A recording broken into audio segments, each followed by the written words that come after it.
thinking about moving to Myrtle Beach or Charleston, but can't decide between the two and don't know what the cost of living is?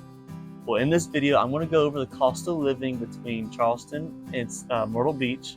Then at the end of the video, I'm going to compare Myrtle Beach to New York, just so you get that feel, because we are getting a lot of people moving here that are retiring from New York and New Jersey, Connecticut, those areas. So in this video, I will help you out so you can make the right decision when you make this move.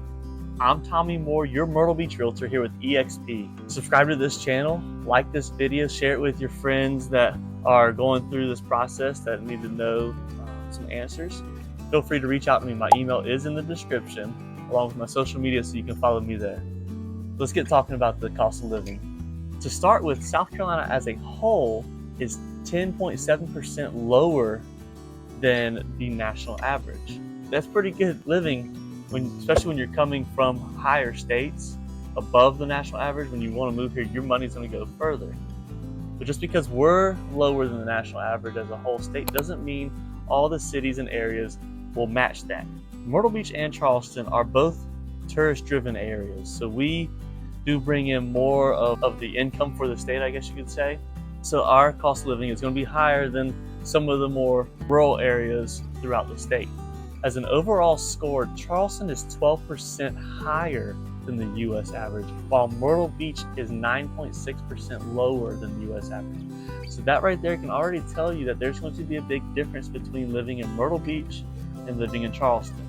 Food and groceries in Myrtle Beach will cost about 3% less than the U.S. average, while living in Charleston will cost you 6% more than the U.S. average.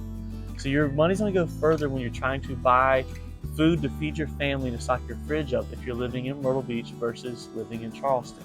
When looking for a home in Charleston, you're going to pay about 76.7% more than you would if you bought that same home in the Myrtle Beach area. The median home cost in Myrtle Beach is right around $300,000, while the U.S. median home price is $338,000, going up to just under $500,000 for the price of a home in Charleston. Charleston is more expensive than living in Myrtle Beach. That's just a fact. Now let's compare Myrtle Beach to New York City just for a second. New York City is 21.5% higher than the U.S. average. Being that it's higher, the salary there is also higher than you would make in Myrtle Beach. New York City's average salary is 261% than the average salary here in Myrtle Beach.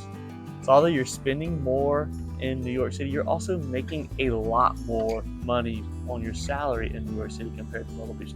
So that money you're making there, hopefully you're saving it, so that way when you do retire and you decide to move here, that money is going to stretch and go a lot further when you move to Myrtle Beach.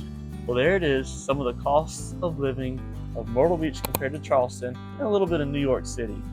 Subscribe to this channel. I have more videos for home tours and market updates, kind of like this right here. Share this video with your friends that think about moving here or trying to sell their homes around the area. Reach out to me if you have any questions or concerns. My email is in the description, along with my social media where you can follow me there. Again, I'm Tommy Moore, your Myrtle Beach Realtor with EXP right here in Myrtle Beach, South Carolina. Let me show you around my hometown.